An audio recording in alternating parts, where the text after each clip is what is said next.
Absolutely. Just want to say, just so proud of the young men in the locker room. I think we talk about as the season went on and what our ultimate goals and hopes were, but quite proud of a 10-win season to go down in program history, 108 years of Memphis football, to be the 5th team ever to win 10 games. An absolute honor and privilege to coach this wonderful group of young men. It's been a great season. The guys have gone through so many trials and tribulations and continue to persevere, and just couldn't be more proud and honored to be amongst these great guys. And it's a team I absolutely love that plays for each other.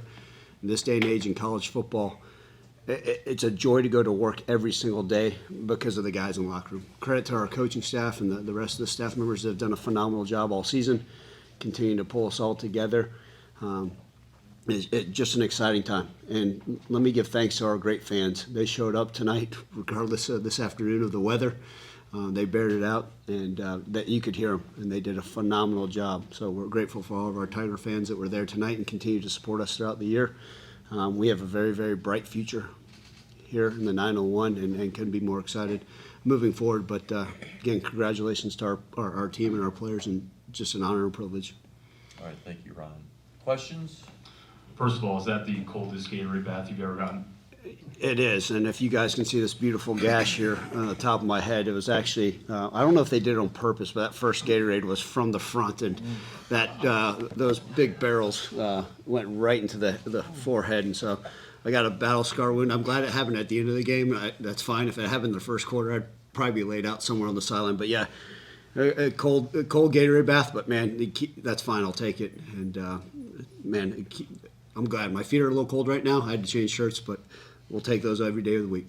On a more serious note, you said yesterday, Big 12 opponent, most people are going to label them as bigger, faster, stronger than you guys. You guys were 10.5-point underdogs, and you just thoroughly outplayed them for 4 quarters. What kind of statement do you feel like you guys made today? Well, I think that's huge. I think, again, it always starts with the players and the way they came out. Our players expected to win the football game. They prepared hard. Since we knew who our opponent was, we cranked it up and revved it up, and our guys had full confidence in themselves. And that was one of the things we talked about going into this game, playing with great confidence. And you look at a game like that where what occurred in the game, right? 0 turnovers, 0 penalties. I think we're one of the few teams in the country that's had multiple games in multiple years without penalties. I mean, that just speaks about the way they line up and execute. To hold an opponent like that, the number one goal for us on defense was to stop the run to 0 rushing yards. I mean, an absolute phenomenal job. And you got the guy to the right of me that just broke every record and just plays at a high level and the leader of our program and our team.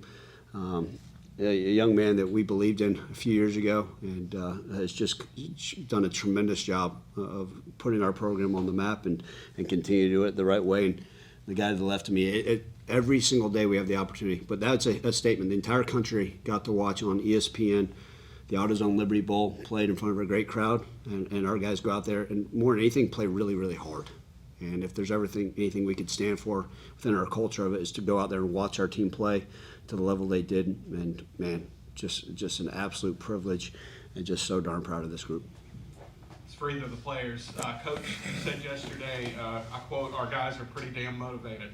Talk about Seth and Chandler. Where did that come from? Like what was kind of that drive today? You want to urge me? Just coming in, we were 10.5-point under ours. We don't even look at any of that stuff, but we had a chip on our shoulder. And like Coach Hankins, he did a great job coaching us on defense, and we were very intentional in practice the whole time, and we were just being very pinpointed and just everybody wanted to win, and we expected to win. So, and we just did our thing, Yeah, I mean, I can add to that. I think our defense, they practiced really well against us during the whole entire bowl prep, and it definitely shows up on the tape and on the stat sheet. 0 rushing yards is a feat at in any game, but especially in a bowl game against a good opponent, a good Big 12 opponent. So I mean, just kudos to our defense, and the coaching staff just preach the opportunity to have a 10-win season. I just said that over and over and over again. To be a top 5 team in Memphis Tiger football history. So that's kind of what we were playing for, and obviously everyone has their personal goals and what they're trying to achieve in order to help the team be more successful. But there's definitely a lot to play for in this game, and all of our guys knew that. That was huge for our program, and a huge momentum builder, going into the offseason, recruiting, next year, just everything in general. So it was a good win for our guys, and, we executed well offensively and defensively. Ryan, this is your 4th season as head coach, your most successful one. When you look at this year and the past 3 years, in your mind, what do you think the staple was in you building the foundation to create today? In our pregame meal, I actually, for the first time, I bought in a prop. And the prop I bought in was a T-shirt that every single person on our team was given this summer. And on the back of that T-shirt, the word finish was written there. And you guys have heard me talk about it. This season was so unique and different because we find ways to win games. And maybe in the past we hadn't. And we found ways to finish. And we talked about finishing with a 10th win. We talked about finishing games all throughout the season. And this day and age, college football has changed so much, but it's about building a program and still doing the right way. I still believe in this day and age, with everything that occurs, you got to pour into the guys. And you guys have heard me say this before. My number one job is to serve these young men, and I freaking love them. And that's not going to change regardless of how the rules of college football change, how all the different things go.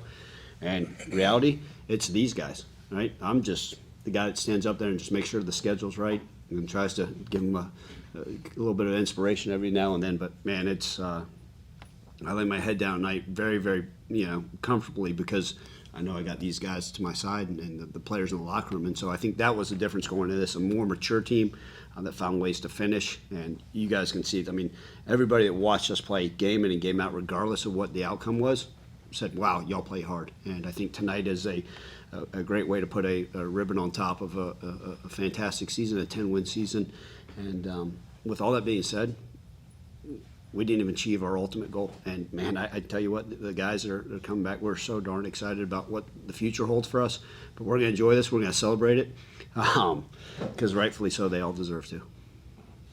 Ryan, obviously an impressive defensive performance today. Can you just talk about Coach Hankins, what he did? Obviously a short period of time, but it seemed like he had an impact. Yeah, I mean, you talk about trying to implement, it was a new defensive scheme for the most part that the defense ran out there. And that's really hard to do in a spring, much less in a reality we had 9 practices. 9 true practices. Yeah, they'll tell me. They probably told me we had 30 practices, but we didn't. And the guys bought into it, like Chandler just said, hey, what do we need to go and how can we execute with a lot of confidence? And, we let the players play free. And, credit to Coach Hankins and the rest of the defensive staff for getting those guys. But the players bought in from the very get-go. I mean, they were willing to practice. They were willing to do things. And this group of young men is an unselfish group. And I think that's what allowed us to go out there and do a little bit different things on defense and then go out there and have ultimately probably one of obviously the best rushing performance, I'd assume, in the bowl season. We'll see. But, man, just couldn't be more pleased with what they did and what Coach Hankins and the rest of the defense did. And then for Seth to become the all-time leading passer in Memphis football history, what does that mean to you? Yeah, I mean, it means a lot, but obviously the goal is to win the game, and, that kind of came as an add-on, an additional accolade. So, obviously it's a really cool, record to have, but, it's impossible without, all the teammates and all the people that have helped me. You look at our team today and, we had 2 backup offensive linemen who stepped up in a big way for us after 2 of our starters entered the portal. So they played a heck of a game. I wasn't sacked at all. We dominated the line of scrimmage on both sides of the ball. And then obviously my receivers made great plays. Demir had the touchdown to bust it open, and then I thought Joe played great. In his kind of homecoming game against Iowa State. Obviously Rock is who he is, and we're returning most of our guys on offense. So it's a cool individual stat. I know I didn't really answer your question, but we played well today, and so I'm proud of our guys for getting this win. Seth, to go from the top like that early, what did that do for you guys later on? And Ryan, why was it important to come out firing like you guys did? Was that to make a statement, or was that just to loosen things up, or what? I can start. Going into the game, Iowa State was like a 30th ranked defense in the country. They were missing 2 of their guys, their starters in the secondary. Number 2 was like an All-American guy, and then number 7 hurt his forearm, fractured his forearm or something. But I wish they would have played personally, just to make it harder, I guess, and just to have more of a challenge. But Coach Cramsey and our staff did a great job, analyzing the film and trying to attack their weak points. You know, like I said, they're a top 30 defense in the country statistically. So you know, our offense wanted to go out there and prove ourselves. You know, I definitely took it personal, seeing that we're a 10.5 point dog in this game. You know, I took it personal. So our guys played great, our receivers played great, and Coach Ramsey had some great play calls that, you know, let us get over top. We had Kobe Drake later in the game on a little crosser when they took Rock. So I mean, we executed well, and then our offensive line played well. So. Yeah, I think, you know, alluding to that question is, you know, we talked about it, right? Obviously, they kicked off to us and they deferred.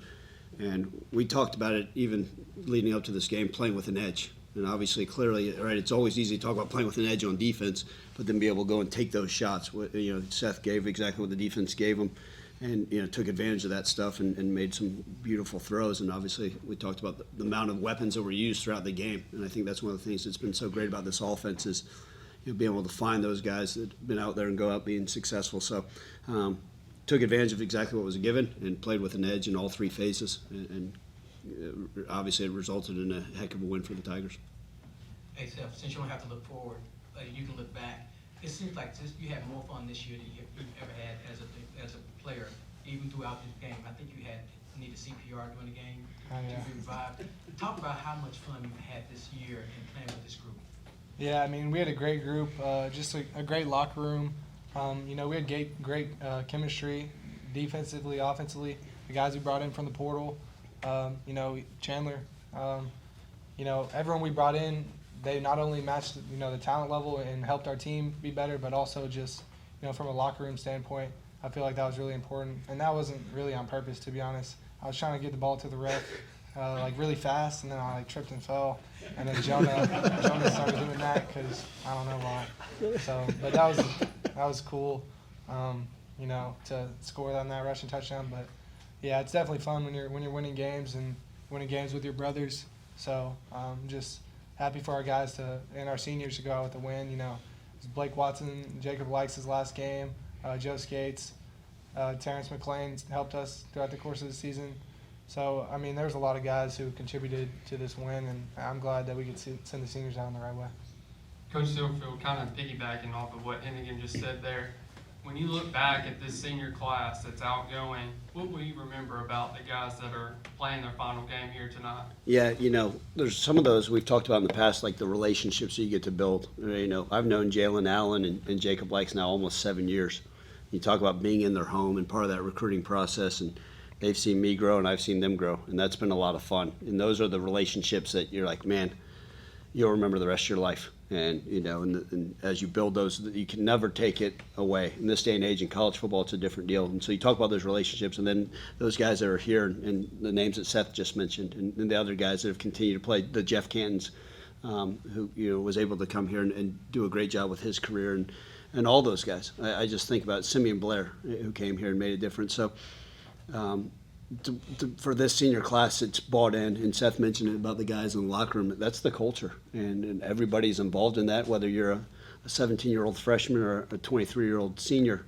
And for those seniors, it's a great way to end on a bang, and couldn't be more thrilled. Obviously, their leadership and maturity helped us out throughout the year, and obviously it ended in a great note. Where's this rank among the best victories of your career? Yeah, I mean, look, you're always going to appreciate the most recent ones. You know, there's been some good ones that have occurred, but I'd say in my collegiate coaching career, my entire coaching career, this is the absolute very best. You know, I don't take for granted what it means to win 10 games, and then more than anything, to win the Liberty Bowl and the Memphis community. I mean, what the AutoZone Liberty Bowl, what an amazing deal it is to be able to do it in our own city and our stadium. You know, with that being said, I do want to thank the AutoZone Liberty Bowl and what a wonderful host they've been, the Sheridan, everybody that's involved. Steve Earhart, Harold Grader, your entire crew, your board have been phenomenal. Everybody's been just so outgoing. Even though we're in our hometown, it felt amazing. And also, before I forget, I also want to congratulate Mike Norvell on his Coach of the Year honors. I don't forget that, you know, it's an honor and privilege to have worked under him and how much he meant to this Memphis team, and wish him nothing but the best tomorrow, but also want to congratulate him, so I didn't forget that. Ryan, along those lines, after the game, What is that feeling like as you're on the stage with these guys you went to battle with, as you're walking off the field, family, friends, they're all, I mean, you said this is absolute very best. I assume you haven't had a walk like that either. What was that like? Yeah, it's it's almost surreal because you work so hard. You think about, and this is not about me, but I just finished my 25th year of coaching. They're getting harder and harder. But I think you think about the battles that started with these guys, and we talked about it even this morning. As we were preparing it before getting on the buses, like you guys have worked your tails off since really since January to get to this point. And I think just looking over on the stage and seeing the smiles of all the players and seeing their family members, I've gotten to know Chandler Martin's family, and I've gotten to know Seth Henigan's parents, and to see those people and the smiles on their faces and the jubilation and the fans. I mean, just to see the joy. I think more than anything is just to take it all in. I'll probably exhale here in a couple hours, but man, it's just so much fun to see the joy, because these are the guys that put in all the work constantly, and the team, and there's guys probably still dancing in the locker room. I hope I get to get back and dance with them a little bit. But man, it's awesome. And again, it's because we got such great fan support, such great team. We got great family, and Seth used the word. It truly is a brotherhood, and that without using a phrase that we use all the time, they're truly all in, and that's what makes it so darn fun. I have a quick follow-up. Is he a good dancer? Is Yes. who? Me? You. Oh, hell no. Yes. They make fun of me, rightfully so. No question in the back. Ryan, you would probably say there's no perfect games in the back, but is this the most complete game that y'all played this season? The stats back it up. Yeah, and you guys have heard me talk in these post-game press conferences, right?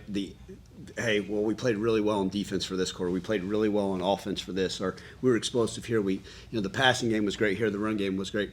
But I think you look at the game, right?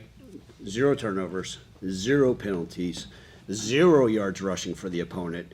Explosive, right? 5 touchdowns for this guy right here. And just to be able to go out there and execute at a pretty darn high level, I would say that was the most complete game of the season. I think that's how you win pretty handily versus a Big 12 opponent in a bowl game. And I think, maybe we could have scored one more at the end just to kind of say hello. But, I thought it was the most complete game we played all season. And we always say that you got to play your best football as you get closer and closer to the end of it. And certainly the guys showed up. And, again, I talked about the focus level of 18 to 23-year-olds constantly being there, and their concentration, their focus, their mindset, their approach, even in preparation was there, and that led to the way we were being able to play about as close to a complete game as we've been able to do. This is for you two. Tim looked like he was in his bag today with his play calling. How would you sum up the plan, the execution, the creativity, all of it, because the offense was obviously singing the entire day? Oh, it's for me. Coach Cramsey, he spends a lot of time away from his family trying to, put us in the best position that we can to be successful as an offense. And, he's a great offensive mind and a great person. And those two things kind of go hand in hand. And he says that about players too. Great people make great players. And he put together a great plan for us. And he's done a great job the entire year. And we have the playmakers and the athletes to make a good offensive coordinator too. So it kind of goes hand in hand, to be honest. We had Blake Watson at running back and Rock Taylor at receiver. So when you have weapons like that and an offensive coordinator like Tim Cramsey who just pours into us and, makes us, not only better players but better people, the sky's the limit, and we played really well tonight. Yeah, Tim did a phenomenal job. And I think part of it is the relationship he has with the players, and it starts with the quarterback. Tim and Seth have a phenomenal relationship. I think part of it, as you go into the offseason, you always wonder, and part of our conversations with, Seth deciding to come back was that Coach Cramsey has also turned down multiple other opportunities to stay here at Memphis because he believes in what we're doing. Not to lose sight of what may happen in 2026 or 2027, but we got a lot of bright eyes and expectations for 2024. And the players are the ones that make the plays. We know we got a lot of weapons, but Tim did a phenomenal job, and I think it starts with his relationship with the quarterback. And then, we're going to continue to add weapons to make this thing continue to hum. Last question to Frank. Ryan, you've mentioned in the past that you're always striving to be a better coach every day. As you continue to try to push this program forward, in your mind, what do you feel like you've learned about yourself from the first day you walked in to now? Well, the job has certainly changed. I think anybody that follows college football knows this is not the same job it was when my first game was versus Penn State in the Cotton Bowl. It's not. It's a completely different job, and I've had to grow, and I'm not done. If I'm not better tomorrow than I was today, then shame on me. I've got to be. I'm less hard on myself. I've got to be much better for this team next year. And I promise these guys when they come back, January 15th, I think they got some time. They know exactly how many days they got. I've got to be better than I've ever been. And I've got to continue to serve them in a higher level. I've got to commit more of myself to them. But I've learned this. It still comes down to relationships. And I'm going to do everything I can to put them in the best positions to be successful. I live my life every day just to make sure this program is beaten to the right standard. And we have a standard of excellence in everything we do. And I've got to continue to push myself to make sure I'm doing that. Because guess what? This year I've got to be a lot better. And I promise you guys coming back, and I promise these players, I'll continue to make sure that I'm upholding the standard for what we want this thing to look like. But continue to learn, and we can go back and there's 1,000 things, self-scout X's and O's. I'll say, man, I wish I could have done this. I could have helped out here. But then when it ultimately comes back is, man, how can I continue to give more of myself to these guys so we can go out and be successful? And hopefully this time next year I'm not putting grandiose expectations. But man, I think we know we got to go swing at this championship thing and see what else is out there for us as a program.